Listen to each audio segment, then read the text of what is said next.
We asked all of our nominees to be ambassadors to make advancing human rights and good governance a priority of our missions. In Indonesia, it is clear that we have an ally, but there are certain challenges in regards to accountability, in regards to how human rights is handled with their security forces. So there are questions that we asked all nominees. I'm going to ask you all to answer them for the record. And they are: do you agree to appear before this committee and make officials from your office available to the committee and designated staff when invited? Yes, Senator. Yes, Senator. Yes, Senator. Yes, Senator. Do you commit to keep this committee fully and currently informed about the activities under your purview? Yes, Mr. Chairman. Yes, Senator Cardin. Yes, Senator. Yes, Senator. Do you commit to engaging in meaningful consultation while policies are being developed, not just providing notification after the fact? Yes. Yes, Senator. Yes, I do, Senator. Yes, Senator. Do you commit to promptly responding to requests for briefings and information requested by the committee and its designated staff? Yes. Yes, Senator. Yes, Senator. Yes, Senator. Well, you answered all those questions right. You did a good job.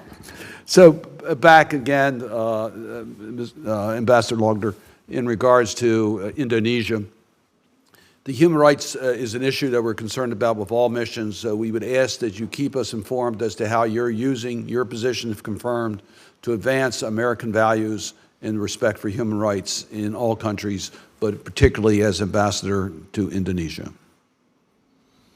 Yes, it is the center of our partnership with Indonesia. As I understand it, it is something we raise. I am aware of the concerns about the security services, both in the past and sometimes currently. So I'm committed to engaging very proactively with the Indonesians and also briefing this committee. Thank you.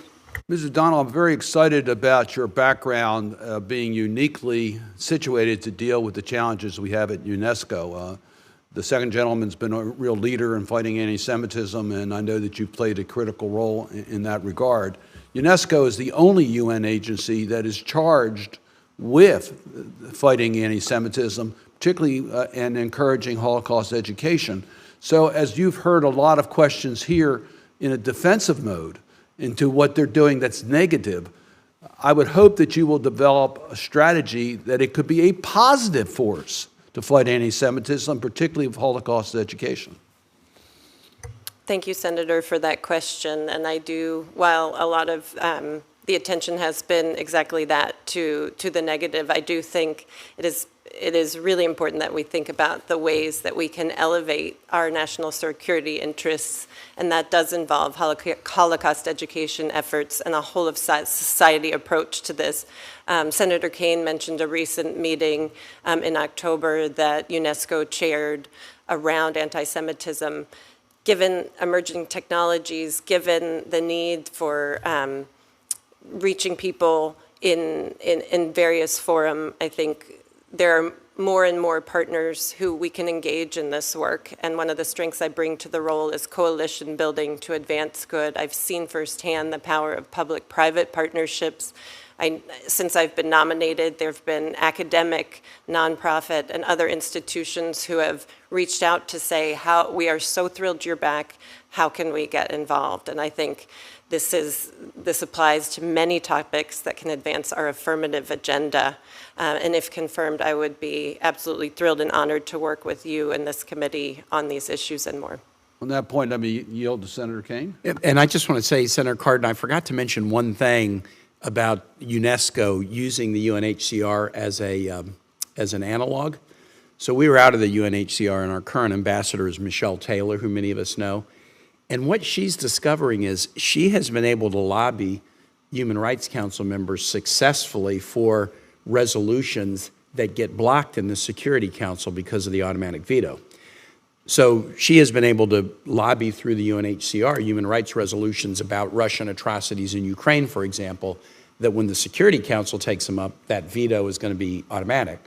And so not to predict too rosy a path for Ms. O'Donnell in this position, but the absence of the mandatory veto in some of the UN agencies actually opens up an opportunity for advocacy there that would be automatically blocked in the Security Council. I thank you for that. I've been a strong advocate of our multilateral organizations. I have been a representative of the Senate to the United Nations General Assembly. I have been very actively engaged in the OSCE and have taken offices in the OSCE Parliamentary Assembly. I'm engaged with Senator Wicker on the OAS, trying to strengthen that institution. The United Nations has had major bias against Israel. We know that. We see that in the Human Rights Council. We see that in UNESCO. It's been pointed out today. But there is so much good it could do, and our leaders need to make those efforts to try to change the bias that is there. And I agree with Senator Kaine. For a long time, we weren't part of the Human Rights Council. We weren't part of UNESCO. I had long conversations with President Obama about the advantages of participation rather than not being at the table. I've had conversations with Israel about U.S. being at the table rather than ceding that by not participating. I believe in participating, and I believe we can do much better, not just fighting the discrimination that's been there, but as a positive agenda. So I thank you very much for your comment on that. Mr. Plitt, I'm not going to go through what all my colleagues have said. I agree that we have to do more in regards to the humanitarian crisis in Gaza. It is unacceptable. I recognize the challenges that Hamas has created in that region, and you pointed that out. The environment of that war makes it extremely difficult to get an effective supplies that are necessary for the civilian population. So you've heard our concerns. We want to work in partnership with you on this, and we'll continue to find ways that we can be more effective. And Ms. Stone, Marshall Islands is very important to us. It's very important in our concerns about PRC and its influence. It's one of our free member associations under COFA.